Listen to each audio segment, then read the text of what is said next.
discuss Mamdani. And my guest is the one who brought him to my attention. And ladies and gentlemen, I've got a new nickname for my guest. That and everything starts in a few seconds. Politics of Being Black with my buddy coming up right now. I'm up early for the dealers come out. Everybody is outside till the killers come out. You ain't eating, you just act full. I'm impactful. Dozen funerals in a month. I got that pull. I will give it to niggas in all rap forms. Ignatius out right now on all platforms. So the nickname I've got for my buddy TJ, I am going to call him the man's man. And let me tell you why. MAGA is always talking about the characteristics of what should make a man in the manosphere, okay? One characteristic that TJ has that just suffices every dot, every I, every T in MAGA, the man is a veteran, a military veteran. So that suffices for him. But the most important factor that MAGA doesn't have, this man is secure in self to the point where he doesn't challenge women by making them cater to his ego. This man is so much of a man's man, he owns a cat and is willing to pet his cat on camera. Ladies and gentlemen, my new nickname for my man's man of this channel, Big TJ. What's going on, Mr. Man's Man? Hey, that's great. I love that, Lamont. That's fantastic. And yeah, although I do have to say, I don't really have much of a choice in the petting the cat thing. The cat more like forces his will upon me. I do. There is one being on this earth that I submit to, and it is that cat. He runs this entire house, and I do love this. I have to say that there are few things that I love more than being a leftist veteran. I love it. I love the fact. I love being a masculine presenting leftist veteran who is successful and secure in himself, because it's great to use against conservatives and MAGA specifically. You can use it as both a sword and a shield. And it's really great. I like to just throw it at them whenever I can, because I know that almost all of them would switch places with me in a second. And the veteran thing is fantastic, because whenever they try to challenge your strength or your masculinity, your courage, it's like, oh, really? I was in the military. Were you there? I don't recall seeing you. Like, what did you do? Like, what have you done with your life? Oh, you're a landscaper, huh? Oh, that's cool. That's like a real sacrifice for the country. Now, I don't think there's anything wrong with being a landscaper, or that being a veteran makes me more of a man, but I know they do think it. So it's pretty great to use. I recommend anyone try it. And you don't need to be a veteran to do it. Like, just being a man and being proud and strong and confident. And if you happen to be successful, weaponize, bully them. It works. TJ, you didn't have to hit them like that. Yeah, it's great. Landscapers, to all my landscapers out there, there's a place for y'all. Yeah, there's nothing wrong with it. Yeah. Yeah, but that place does not supersede sacrificing his ass, his life, his time for the country. Sorry. If it wasn't for what he did, you wouldn't be able to be a damn landscaper in the first fucking place. I would just keep it 100 with him. But there's a place for you landscapers. We're not saying y'all need to be excluded. Right, exactly. No. That's not our philosophy, but we know it's there. No. You could, it's No, go ahead. Hey, look, this show is safe space for you, my brother. Yeah. Anytime you want to go venture off. Go ahead. Yeah. We love it. I was just thinking there was a great Dave Chappelle bit he did. I can't remember what the bit was, but he ended it by saying, "Do I come to your job and knock the broom out of your hand?" That's something that I would use. That would be a great thing. Now, once again, nothing wrong with custodial work. It's respectful, It's honorable, and I take as much pride in them as anybody else. But I know they do. It's kind of like how I use homophobia against them. I don't think there's anything wrong with being gay at all. I think it's fantastic. I think it's not just a form of sex, but it's a form of love, and it should be respected as such. But if I can weaponize it to make fun of conservatives, you bet your ass I will. I'll do it every single time. Yeah, so we have to, because TJ understands what it means to tell a good story, to try to pierce the veil of delusion that MAGA lives underneath. If you can't tell a compelling story, it becomes hard to get inside that delusional bubble. And the story TJ can pull out, TJ's gun, if we were the Avengers and I'm Tony Stark and I'm about to put on my little suit and I say, TJ, where's your gun? And we're fighting MAGA, all he's got to say is, oh, I'm a vet. Yep, And perfect. so is my homie that's checking us out today, Gary Green, is a vet. Appreciate you coming through. Tim, what's good? Faith Family Fun Rules, what's good? I want you all to please. I finally got my little organization together. You can find everything you need to know about me on beacons.ai/politics of being black. There you can see my IMDb. You can see the show that I do with TJ. You can see the show that I do with Claire. You can follow my Twitter. You can also leave us a voicemail, including you, MAGA, of 30 seconds or whatever you want to vent. And if it's good enough, we will play it on the air. Having said that, TJ, you know what time it is. I've had it. We've had it. That's my homage to the good ladies over at I've Had It podcast. And I've even got some theme music that one of them gave me a little like on. So I'm going to hit the theme music, TJ. Then you go ahead and dive on into whatever it is that you've had it with this week.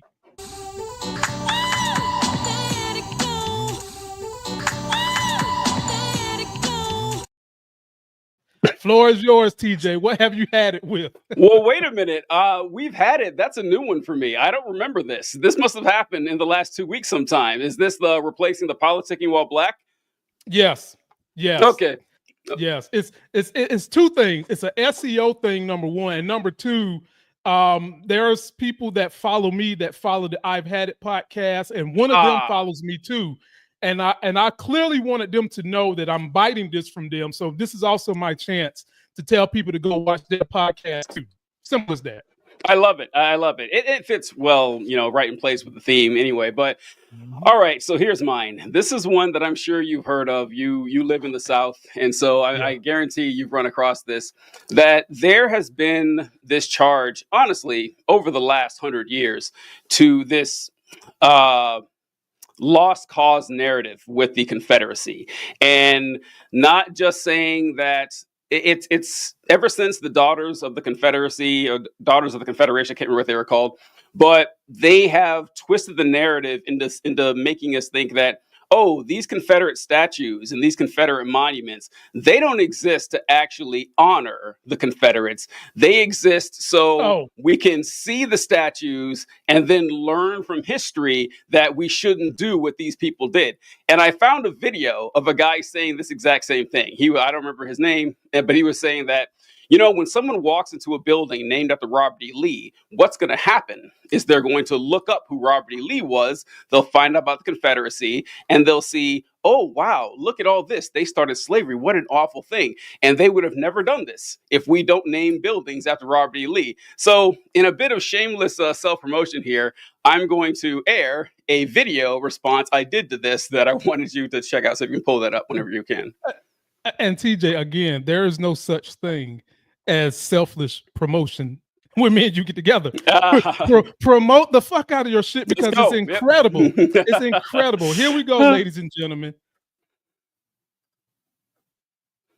Oh no, this is horrible. I'm sorry. Somebody walks into a building named after Robert E. Lee, they begin to research who Robert E. Lee is. This guy makes a great point. It is vitally important we protect Confederate monuments because people will see them, look into history, and find out about all the bad things they did. Now, that argument may sound like an insultingly dishonest casuistry to you, but that's only because you're not being fair. Just think about it. There's a reason that New York City is just teeming with statues of Muhammad Atta and why they've named entire buildings after Osama bin Laden. They obviously did it so kids today or adults 50 years from now will be encouraged to look into history, where they'll find, oh, wow, Osama bin Laden orchestrated the 9/11 attacks that killed thousands of people.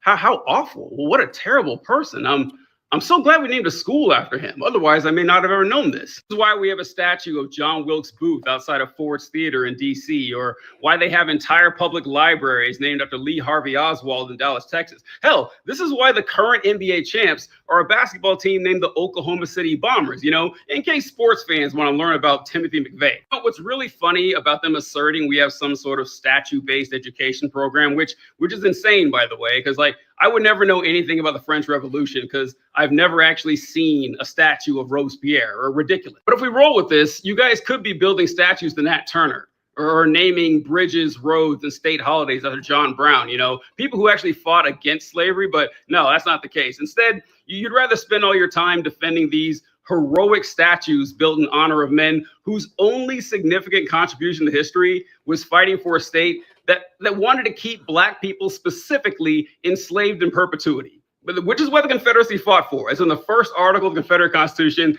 You guys can read it yourself, assuming that you can, but give it your best shot. See what you can find. All right. So yeah, I'm sorry, man. Look, now see, I told y'all, when you go to this man's channel, you're gonna be blessed. That's a good one. You won't regret it. You won't regret it, folks. Yeah. Look, TJ, of course you know I'm with the sentiment, because they wrongly always try to justify having that bullshit up from the traitors of this nation. That's not the only way they do it, ladies and gentlemen. They also try to pull this. It's not about the statue. It's about the legacy of our family. Okay. Go ahead. You mean to tell me you are proud of your family member trying to enslave a group of people and then killing? Okay, let's say you could care less about Black people. That person killed other white Americans. You're happy about that. And then secondly, you want us to know that history, but you don't want that history taught in schools. Make it make sense. Make it make sense.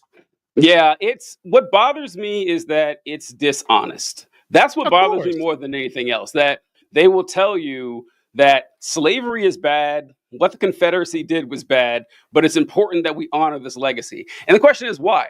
Well, like, why? What is so if you actually believe that what the Confederacy was bad, never mind the fact that you love the Confederate flag, you love naming military bases, schools, roads, buildings, statues after Confederate generals, never mind the fact that states' rights was the Confederacy's rallying cry, and it's still conservative rallying cry today. Like that all put aside, what exactly are you proud of here? Because what Lamont said is true. I have no respect at all for, well, these people were my ancestors, therefore I have to honor them. No, you don't. No, you don't. And the example I use is this, that if you look at like ancestry with genealogy and stuff, you can get your DNA checked. Like the average Black person in the United States is 20% white. The average Black person has 20% European DNA. Some have a little bit more, some a little bit less, but that's on average. If you're a Black person listening to this, odds are you are almost a quarter white. I am. I checked my DNA. I'm about 22% white. And so that did not happen because of, recent interracial relationships, right? Like the average Black person does not have a white grandparent. This happened because of the rape of African slaves by white slave owners for centuries. And it passed down through generations, and we are the way we are. Which means, ladies and gentlemen, slave owners are our ancestors too, okay? And you don't see us defending them, right? And so if it's all about defending your family, no, that's not right. It's not true, because I can acknowledge, because of I have a slave owner, at least one slave owning ancestor, that means I have to defend what they did. No, I don't. No, it was still wrong. I can do it. So can you. That's my argument against that. Well, TJ, the historian, he took it a step further than what I would go. Hell, I got people in my family right now that I don't want to fuck around with and tell them about their fucking history, rat ass bastard. Right, yeah. So TJ went further than what I would go with it, but it's the truth. Yeah, it's the truth. It is. Everybody has someone in their immediate family that does things so heinous and horrible you don't want to be associated with it. But you moms of liberty and folks in that nature keep trying to tell us without telling us you want to be associated with killers, criminals, rapists, traitors to the nation, and you want us to believe somehow or another that heritage is good, but you don't want it taught in schools. No. Make sense. And last thing before we go to mine, TJ, Fort Bragg is in North Carolina. It is. Yep, I was stationed there. I'm not even. Well, yeah, TJ know. It was Fort Bragg, named after someone who was a dastardly individual. Then they changed the name to keep up with, we don't want to have our military bases named after these fucktards that fought for the Confederacy. Well, guess what happened, TJ? Trump comes in, changes it back to Fort Bragg, but not the original Fort Bragg, this bum that really didn't do nothing, Fort Bragg, as a way to folks who don't know history to still think it was the same bum ass Fort Bragg. I can't make it up. Yeah, so Fort Bragg, North Carolina, where I was born, and I was stationed there before I moved to Indiana years ago. But it was named after General Braxton Bragg, who was a Civil War commander for the Confederacy. Once again, another person whose sole significant contribution to history was fighting for the right to keep Black people enslaved in perpetuity. And for some reason, there is a military base named after this guy.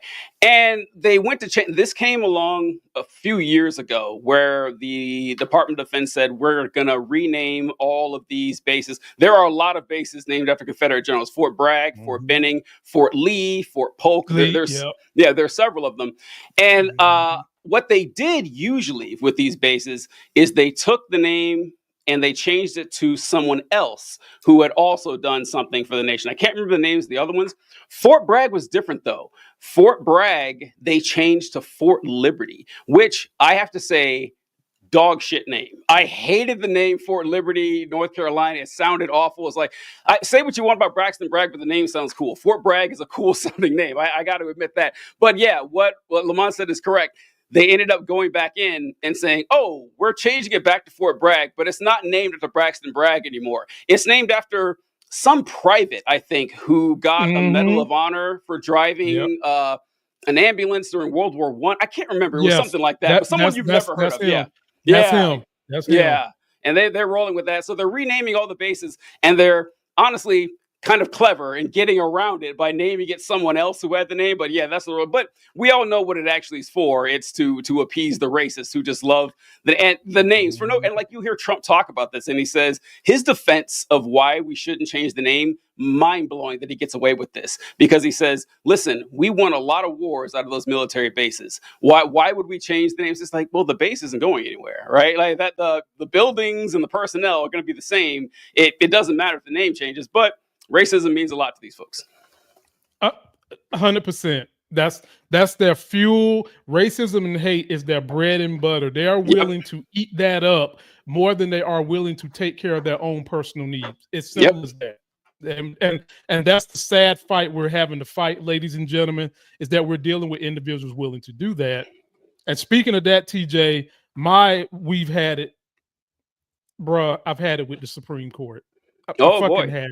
I've had it with this conservative Supreme Court pretending that they're interpreting things down the middle like the Constitution says, when it's fucking Pop-Tarts, bro. It's Pop-Tarts.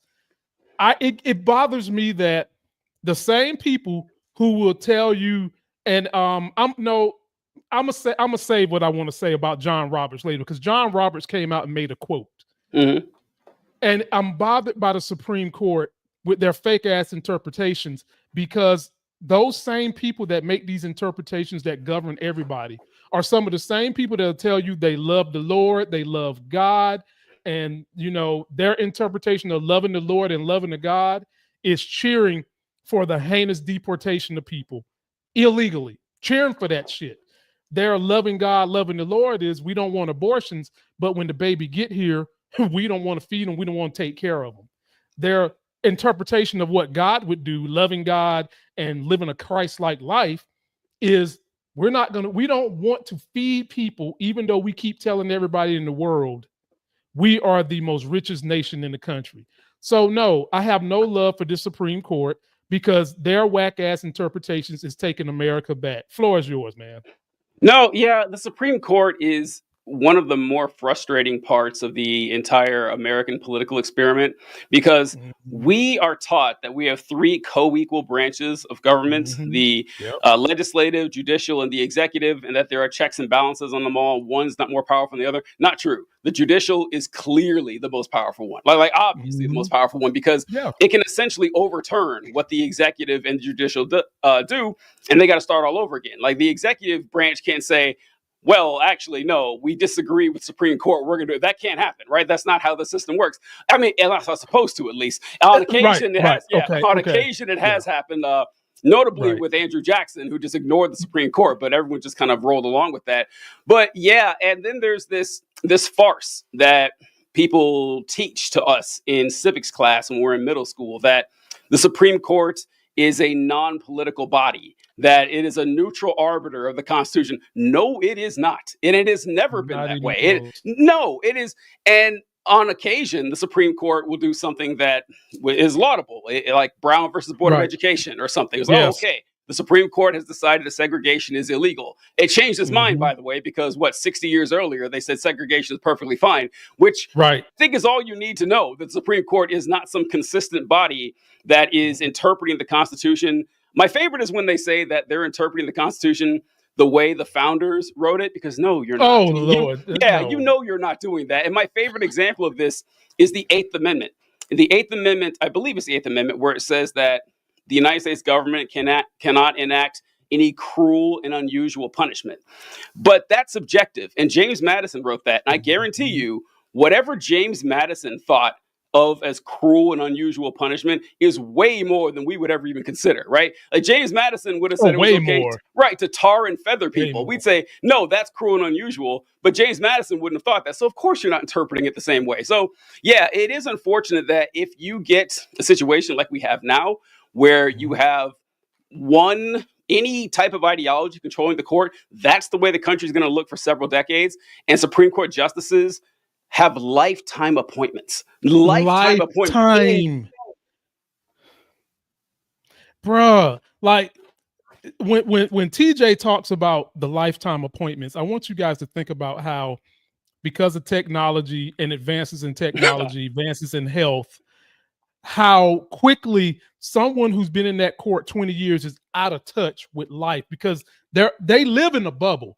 First of all, they've got protection.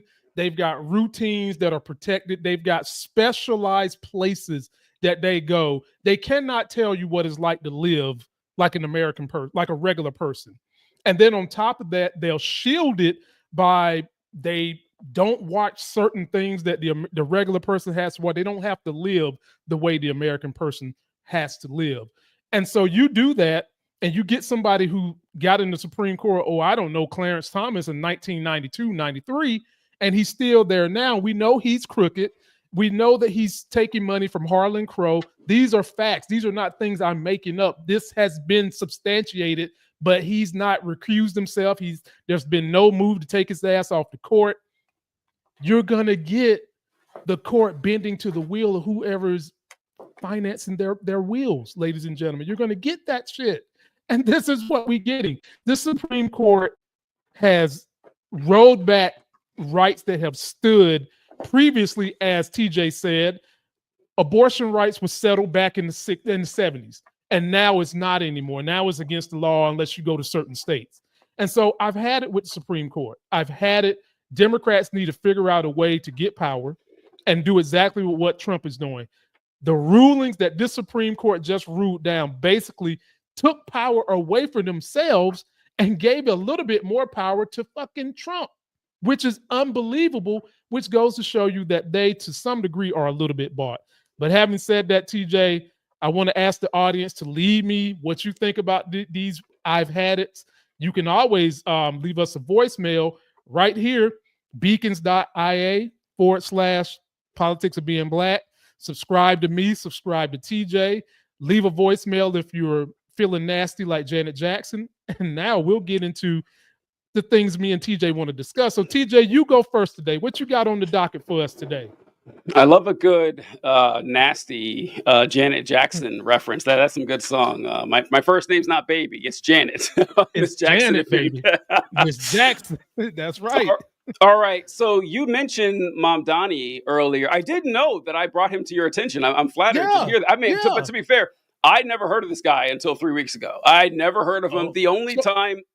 So when you told me about him, it's kind of when you first had kind of heard Basically, about him. It's only because a few days earlier I saw that clip of him doing the debate in New York when they were asking all the mayors what their thoughts were on Israel's existence as an ethno-state. That was my first time hearing of him. I didn't know he was a socialist. I didn't know anything about his policies. But his answer, for those of you who didn't see it, his answer was, listen. Look, because of you, he was going to be one of my subjects, so I'm glad you're taking it. Perfect.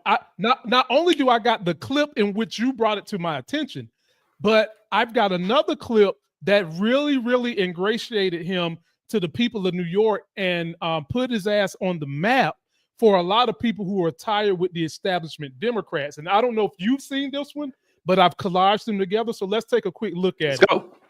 Let's do it. Here we go.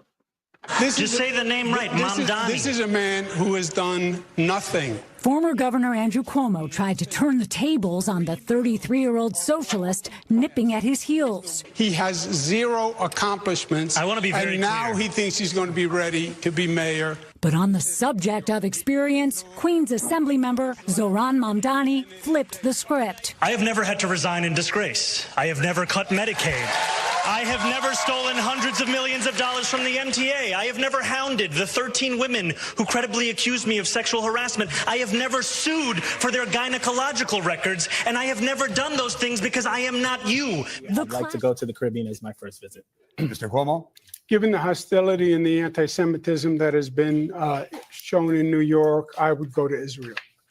Mr. Tilson, where would you go? Yeah, I'd make my 4th trip to Israel, followed by my 5th trip to Ukraine, 2 of our greatest allies fighting on the front lines of the global war on terror. Mr. Mamdani? I would stay in New York City. My plans are to address New Yorkers across the 5 boroughs and focus on that. Mr. Mamdani, can I just jump in? Would you visit Israel as mayor? I will be doing, as the mayor, I'll be standing up for Jewish New Yorkers, and I'll be meeting them wherever they are across the 5 boroughs, whether that's in their synagogues and temples or at their homes or at the subway platform, because ultimately we need to focus on delivering on their concerns. And just yes or no, do you believe in a Jewish state of Israel? I believe Israel has the right to exist.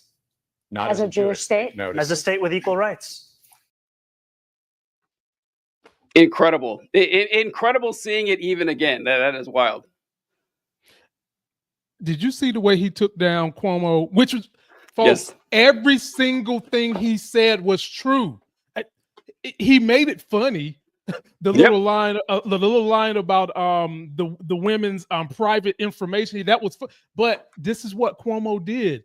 And the Democrats with the money was trying to get behind fucking Cuomo. Come on, man. Yeah. Have y'all not learned from what's going on in the country? Floor is yours, TJ. From that clip, I wrote down 3 things, 3 notes from the clip. The first thing I wrote down was Cuomo mentioning how Mamdani is a young guy, he's 33, and he says that Mamdani doesn't have the experience to do this job.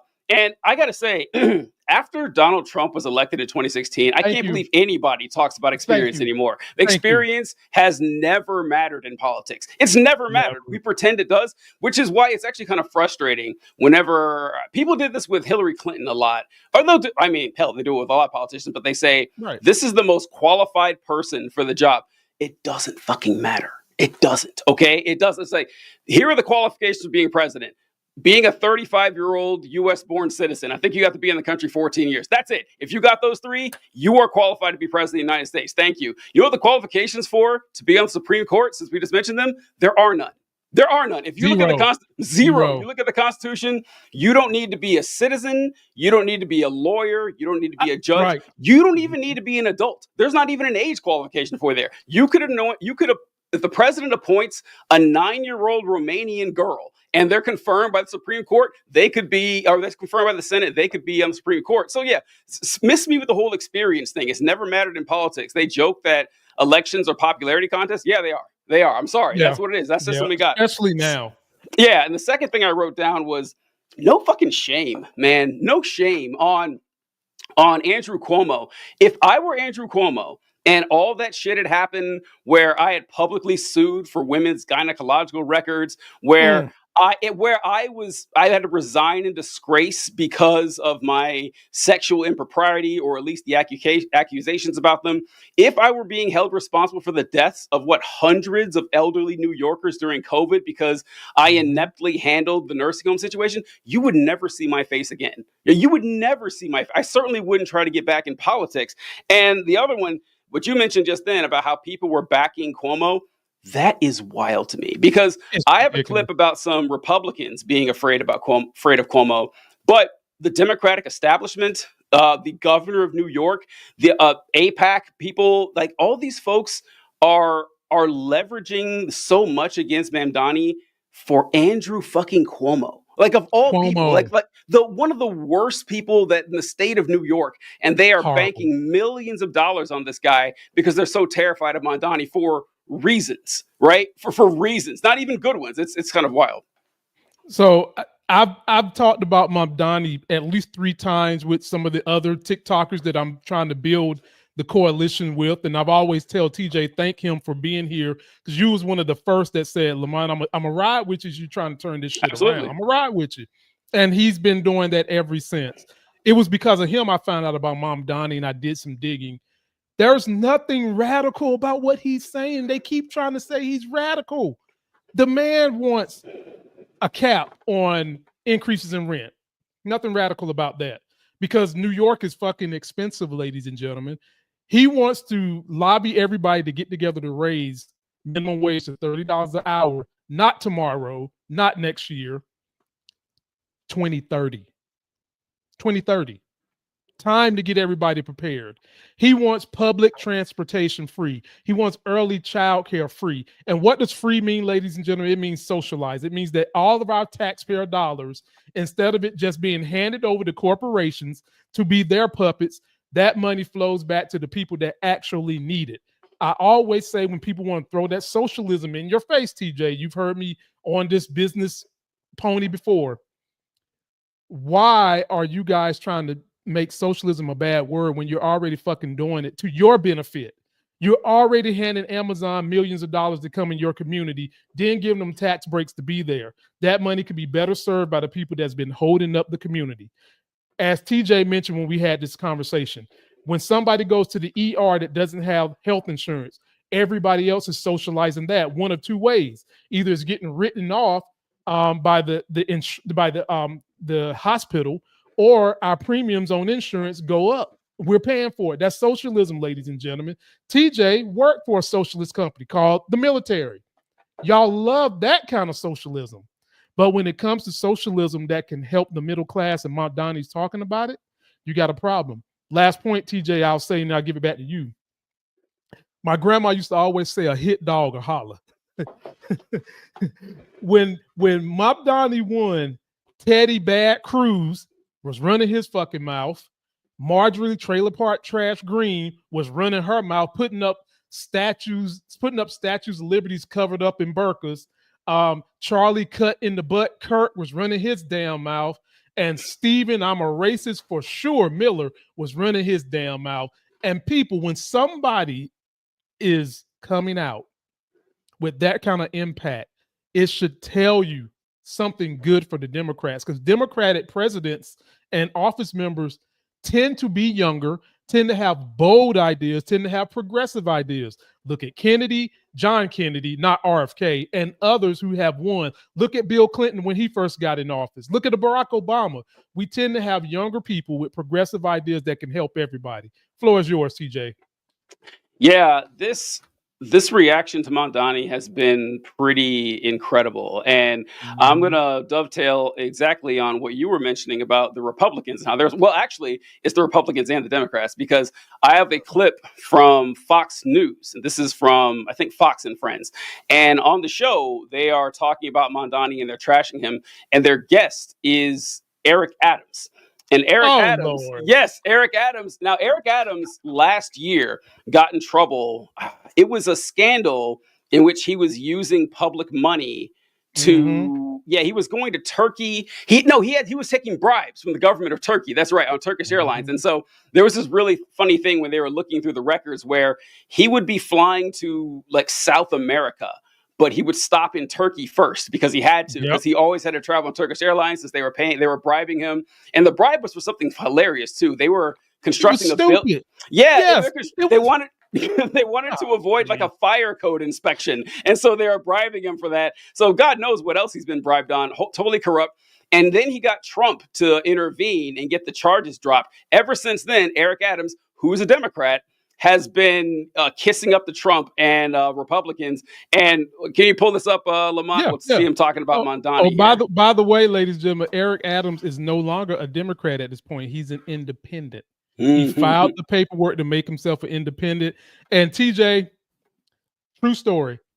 One of my closest friends in social media, sister, worked with Eric Adams Oh. and can tell you all the other crooked shit he was doing. If I can twist her arm and she can be safe, one thing that he was doing, he was skimming the money that was going to the public transportation system and had been doing that for years, and then took their retirement and switched it over from 401k to another program that was allowing him to bank money on that shit that you don't hear about that though.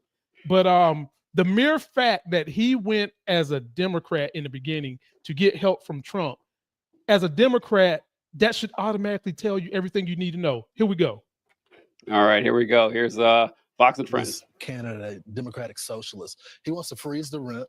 He wants city-run grocery stores, social workers to replace the police because that's going to help. He wants $60 billion of debt fund for affordable housing. He wants free buses, no cost for childcare, baby baskets for newborn, and a $30 minimum wage. How can someone vote for this? He's a snake oil salesman. Mm-hmm. He will say and do anything to get elected. Think about this for a moment. He wants to raise 1%. He wants to raise tax on 1% of New Yorkers' high-income earners. As the mayor, you don't have the authority to do that. You know who has the authority to do that? An assemblyman, which he is. He wants to do free buses. He could have done it at assemblyman.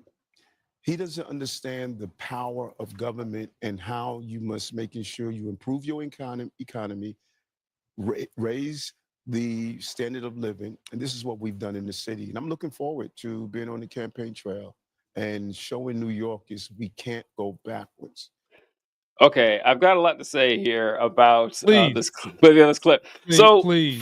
first, I'm not above going below the belt when it comes to my political opponents, my enemies of the people, as far as I'm concerned. But Eric Adams, I didn't know that about him skimming off the top, or allegedly skimming off the top, according to one of his staffers and everything.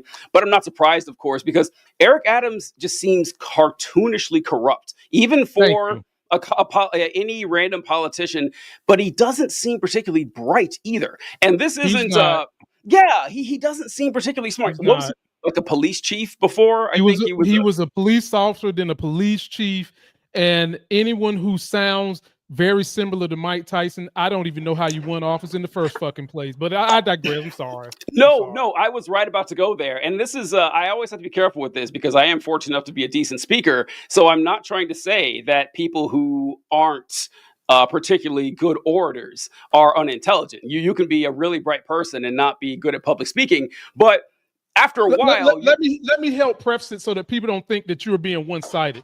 Ladies and gentlemen, basically what he is saying and why we do pick on politicians that make these type of fatal mistakes. We're picking on Eric Adams in particular because of the level of childish transactions he was doing, thinking his ass wouldn't get caught. That's stupid. Like, there's no way around it. There's no way around what he was trying to do with Turkey. Flying there and then going to the Belize and shit, that you're not gonna get caught. That one example of stupidity is something that we can just extrapolate. So when TJ says this about Eric Adams, he's not generalizing everybody who speaks a certain way or who looks a certain way or who went bald before they was 22. He is just specifically talking about the dumb mistakes Eric Adams made. Floor is yours, brother. Yes. Basically, you can be smart and sound dumb. That's totally possible. There's no reason that can't happen. But what you don't want to do is be dumb and sound dumb, which is what Eric Adams is. Like, Eric Adams just he hasn't done or said anything to convince me that he's a particularly intelligent human being. And then when he sounds like it as well, it's okay, that confirms all my suspicions. But he did well enough to succeed in becoming into high office in New York. It's kind of crazy to me. But the attacks against Mondani are specifically what I want to talk about here, because the Fox News host was there reading, says, can you believe this guy? He wants government-run grocery stores, which they've really gotten upset about. Like, they've really been upset about this. And for those of you wondering what we're talking about here, is that there are certain regions in the country that are referred to as food deserts, where there just aren't any grocery stores in the immediate vicinity, and the people, they sustain on fast food or convenience store food. stores. Yeah. Mhm. Yeah, and it's not healthy. So Mandani says, okay, well, in these areas, we should just, put our own government-run grocery store in there. That way, the people have access to fresh produce and food to sustain themselves. And these grocery stores are government-run, so they're not going to be run for profit. So the costs are going to be low enough for them to afford it. People have gotten really mad. They've gotten really upset. They'll say stuff like, well, how can you expect grocery stores that are private to compete with a government grocery store that isn't working for profit? Well, they won't be because they're not in the area, right? Like the whole point that they're there in the first place is going to be because the private market isn't taking care of this need. Also, as someone who was in the military, military bases have government-run grocery stores, right? That's what we like. The commissary is cheaper where we can buy our food at military bases. But there's also surrounding private grocery stores outside the base that don't go bankrupt, right? So it's a weird argument that people just focus on this. Also, he mentioned that he wants to replace police officers with social workers. And what he's talking about is something that I don't know if we've talked about in the show, but I feel like it's something we would have, that police officers are tasked with a tough job. I mean, let's be honest, they are. No one doubts that. But it's made more difficult because we ask cops to do things cops should not be doing. My favorite example of this is noise complaints. If you are having a party at your house and it's too loud, an armed representative of the state could show up at your door, like hand on their weapon saying, how about you turn the music down? Like that's insane. There's no reason a cop with a gun needs to show up for that. And Mandani had I forget the stats, but like how many thousands of social welfare or mental health calls that the cop you're overburdening the police department. So he says, listen, let's make life easier for cops so they can go after people who are doing real crimes. And whenever there's a problem that requires a social worker, we'll send a social worker. There's no argument against that. This is actually a benefit for the cops and the community. And then the baby basket. I don't even know what a baby basket is, but I've heard them. I have no idea. I don't know what the basket it contains. I don't know how much it costs, but I keep hearing them say he wants to have baby baskets. Like, all right, you're going to have to tell me why this is bad. I don't know. I can think of 100 things the government spends money on that seems less efficient and less useful and less cost effective than whatever a baby basket is. And the $30 minimum wage you said too, hasn't it been funny that when did we first hear about fighting for a $15 minimum wage? I feel like it was 10 years ago. I feel like it was like 2010. I remember when Seattle was one of the first places that said they was going to increase it beyond $10, and this was 2012. I remember this specifically because me and my wife was in Seattle. Yeah. So we've been talking about a $15 minimum wage now for going on 15 years.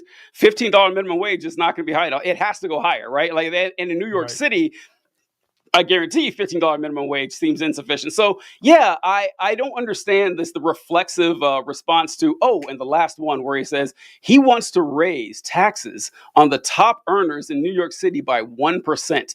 I can't believe this. This is monstrous. And they're acting like they're burning down the country by raising taxes like 1%. I couldn't even believe they're flipping out over this. But yeah, and they say that the top wage earners are going to leave. No, they're not. Right? Like whatever they're paying now, in state and local taxes come out, let's say it's 40%, they're not going to evacuate the city of New York for 41%. But that is insane if you think that's going to happen. No, I mean, man, it's scare tactics. Marjorie Taylor Greene came out and basically demonized Fox News, saying that you've got these old ass millennials that's about to kick the bucket that are watching Fox News. Marjorie Taylor Greene said that. And those people, TJ, are caught in this bubble where they're delusionized, some part because of their fake ass religions that keeps them believing in stories. And then they go to Fox News and then they get more stories. For them, they hear this stuff that you said, and because they don't critically think, because when they hear stuff that comes on the news, they don't look it up. They just take it as gospel. And instead of thinking, okay, what could it really mean? They hear replacing social workers with policemen as we're going to send a social worker to get the guy who robbed a liquor store. Yeah. We're going to send a social worker to get the guy that robbed a bank. When what they don't realize is you would make the lives of police officers a lot better because there are a ton of things you can do with a social worker that you shouldn't do with a police officer. Mental health crisis, domestic disputes that are nonviolent, homeless complaints. How often do you have to see police officers go to the corner street because you've got homeless people standing there on the corner? We need to fix the homeless problem in the first place, but we really shouldn't be doing it with police officers that could be doing something else. Child neglect and abuse situations that are not violent. Substance abuse, overdose, and elder care situation. Ladies and gentlemen, these are all situations you do not need an officer to show up, because usually when they show up with a gun, it's going to escalate the situation. Have someone who has more training in those specific areas that doesn't come with a fucking gun if it's a nonviolent situation. And the minimum wage to 30 an hour, that can be escalated over time. And and TJ's heard me say this because I be on my soapbox about this. You can implement something like that. You don't just go across the board and blanket say all of a sudden tomorrow, even mom and pop small business got to pay $30 an hour. You start in a tiered fashion.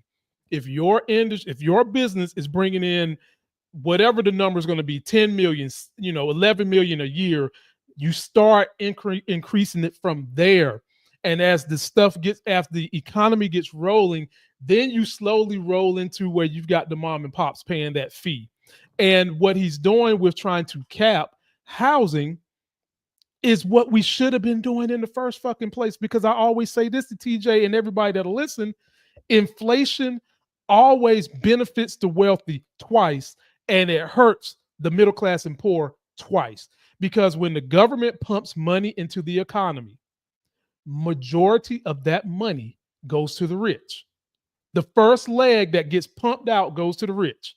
Then on the back end, that money comes back to the rich, because now they have an excuse to say we have to raise our prices because there's too many dollars in the fucking economy. That does not mean me and TJ and everybody else who's middle class and poor got our hands on any of that fucking money. But you got some in the beginning, and then you get to raise prices on the back end, and all that extra money all these companies do is buy back their stocks, ladies and gentlemen. That's how the wealth gap has gone from 3-4 times that is concentrated with the top 10% to the rest of us. All Mamdani is doing is putting a Band-Aid on that situation so that the middle class and the poor can catch up. What is so hard about that if you're poor and middle class?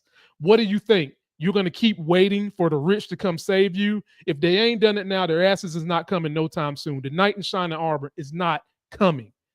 Why is it so difficult to think that something like that could benefit? And then childcare for everybody. We love to talk about how much we want our children to be smart. We want to be competing with the other nations. Every study I've ever read says that putting your child in early education is going to be one of the best things you can do to have success when they get beyond college. I've owned a daycare. I've worked in the community. I even worked with trying to put in a community grocery store. I've got a lot of experience in all this shit. So these things that can help the community, and my child care center was in a food desert on top of that. Everything TJ hit on. These things are needed. This is a message that progressives are getting behind. And the biggest impediment to getting candidates like this, TJ, it's not the Republicans, it's the Democratic Party. It's the Democratic Party.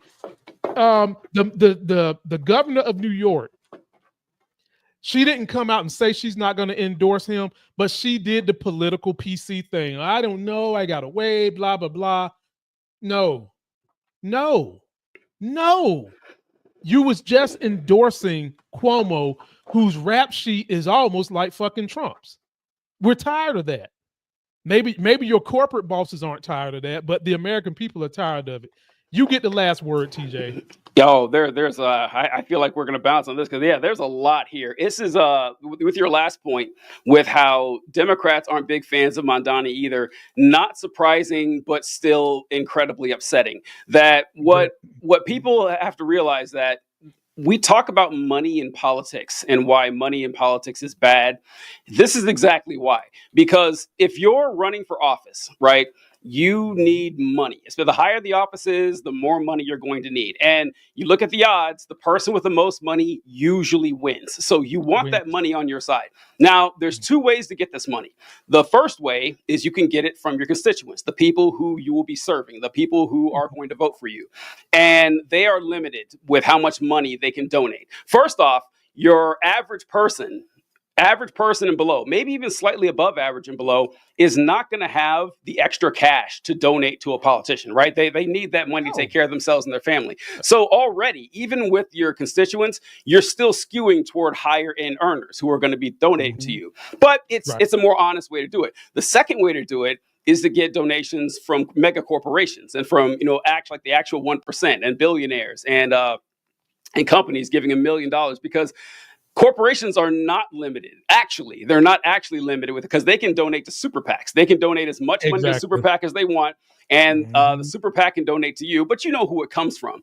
So, if you're smart, you're saying, okay, I'm going to go where the money is because they're going to get me in office. But once you take their money, you have to do what they tell you. Otherwise, they're not going to give you the money later. So so that's what happens, that these politicians, both Republican and Democrat, are wedded to these special interests. Like the actual minority that matters in the United States are the rich. They're the ones who actually control everything. So they don't want someone like Mondani. They absolutely don't want someone like Mondani, because with a minimum wage thing, Lamont, you already know what I'm going to say here, that whenever we say that, minimum wage is kind of a problem, or even just standard wage, and they will say, well, listen, you can't raise the minimum wage, because if you do, corporations are just going to raise their prices because they want to keep that profit margin. Okay, let's talk about that then. Let's talk about this profit margin thing, because they could just eat it, right? They could, but they're not going to, because they want the money. And they have been screwing people for, honestly, centuries, but decades, at least with our current system. If you look at 1960, the average CEO made 20 times what the average employee made. And you might hear that and say, hey, that's a lot. That sounds fair. Yeah, okay. If you want to say that, it kind of does. Today, the average CEO, 325 times what the average employee makes. They don't need to make that much. They don't. No. I'm sorry, they don't, right? So if you implemented systems in which workers had more say or more control of how this money is spent, how it's allocated, they're going to take care of themselves. They'll take care of each other, and we can solve that problem, right? Because we just assume that the natural order, like the correct state of this economy, is that corporations get to keep tons of profit, pay out giant bonuses to the people at the top, buy back their own stock, which shouldn't be legal either. Like, it's just stock manipulation. It's kind of wild that we just accept that. And what's the last thing I wrote down here? I can't read it. But anyway, yeah, that's kind of my problem right there. So yeah, I wish I could read that. I don't even know what that third thing I wrote. It looks like a pay for what we value. That's what I wrote, because you were talking about your involvement with daycares and grocery stores and everything. And we say that in this capitalistic system that the harder you work, or the more you do for society, or the more important your job is, the more money you get. Not true at all. And it's bullshit. And man, that shit is not true. It's yeah. So, and I say, now, for both those examples, the hardest working people I've ever known have never been the richest people. And I can just speak for myself. Yeah, speak for myself. As I've gotten older, the more money I make, the easier my job gets. It's never been the opposite, right? It's always been the other way around. And as far as people doing jobs that are important or valuable to society, please tell me what is more valuable to society than taking care of kids, than child rearing, than making sure the next generation is educated, that they're fed, that they're healthy. We don't pay them shit. Well, the government sure as hell isn't interested in paying them a lot of money. So if we really believe, if we actually think like we say that taking care of kids is important, why isn't the government funding this? Why are we not making sure that moms, at the fucking least, that moms get a year off of work that we pay for to be there for that kid at its earliest stages? We don't care. We don't actually care about that. What we care about is Goldman Sachs, or we care about CEOs getting as much money as they can so they can pay out politicians to get even better deals in the future. That's what we genuinely care about. So it's really upsetting seeing people turning against Mamdani, who were supposedly on our side, but they're on the side of the donors. And this is why we've got to vote for as many people similar to Mamdani as we can. We got to keep building coalitions as we can, because this has got to stop. We're going to be stuck in this vicious cycle. And TJ, the vicious cycle is not just Democrats shutting the door, but as Democrats twirl their fingers through their hair and keep giving us, as Homeboy said, snake oil salesmen. I call them used car salesmen. Democrats are going to continue to give us used car salesmen that their money buys, that the American people at large is going to say no to, and then the Republicans are going to keep winning.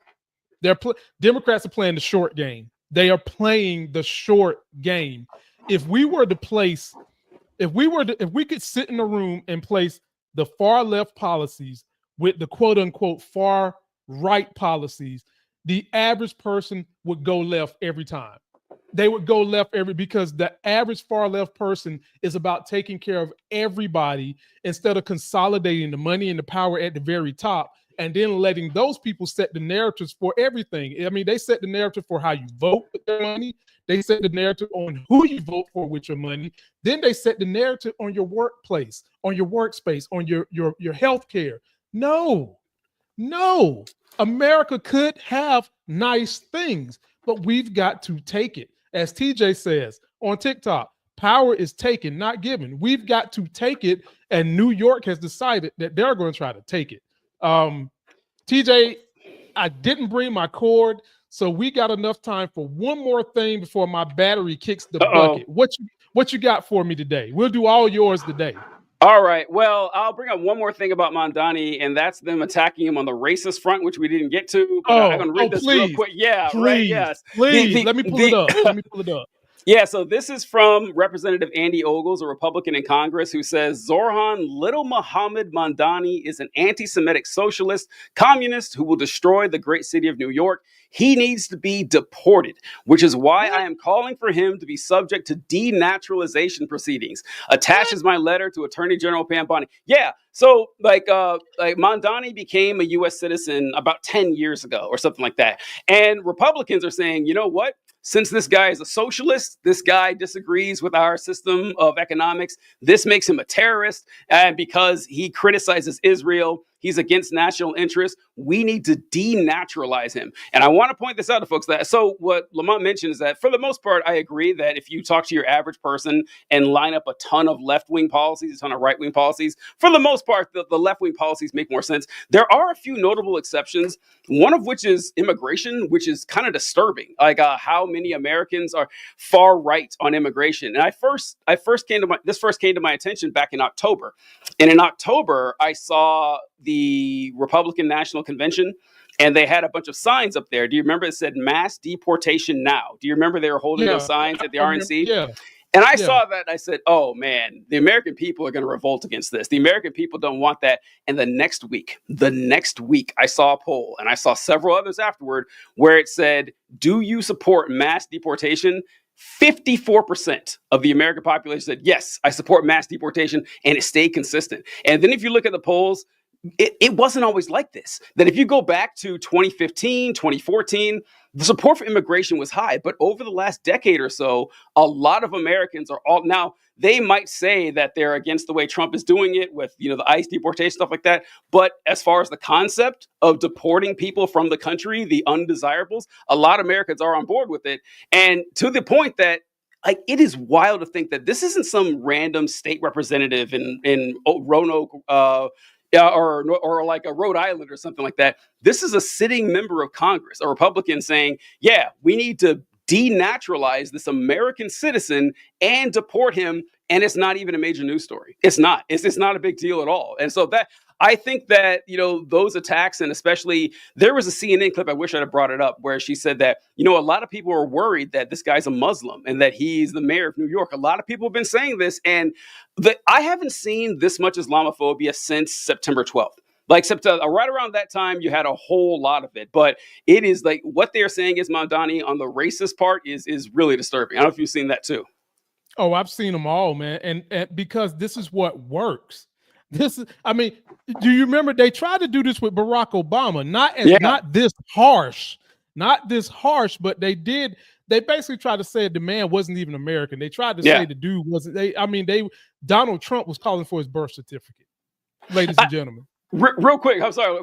So back in those days, like Trump cut his teeth in Republican politics with this, with the birther issue, that he was running with this story that he didn't believe Obama was born in the United States. He demanded that he release his birth certificate. And this is when I found out that there are two types of birth certificates, because Obama released his birth certificate in 2007 or 2008, and they said, oh no, that's not good enough. We want your long form birth certificate, something that I didn't even know existed. I didn't know there was another type, because anywhere you go to get a passport, you go to join the military, anything, your regular sealed birth certificate is fine. You don't need to go to the doctor and find an even longer version of it. But yeah, that's true. It is wild how, and that's what propelled him to the presidency, honestly, is tapping into the races of the Republican Party. Sorry. Oh, you good. You good. Ladies and gentlemen, as you can see, it's a mess. So we've got a bad storm here in North Carolina. And so I was going through this show on reserve power anyway. So we're going to have to cut it a little short this time. But damn, man, this was one of the ones we would have went 2 hours on. But ladies and gentlemen, please subscribe to my channel. You can catch all my links right here, beacons.ai/politics of being black. And I hope TJ continues to bring short clips of what he does on his channel, because anytime you need a pick me up, anytime you need that oxygen to get you through a rough day where MAGA has been fucking around, please go check this man out. His link is in the description. TJ, before this battery kick the bucket, tell the people what they can look forward to on your channel in the next couple of days. Maybe in the next couple of days, but certainly the next week or so, I'm gonna be doing a video on the formation of materials and how like everything you see has been forged in a star, and how stars process different elements from iron, all the way to heavy metals like gold, silver, platinum, so on and so forth, through supernovas and mega supernovas and neutron stars. It'll be pretty good, pretty fun stuff. Well, when you say that, everybody's going to know why I get along with you, because they already know I'm a fucking nerd about that stuff anyway. It's amazing. I told somebody, I was like, look, you do know that everything on your body came from the sun, including your body.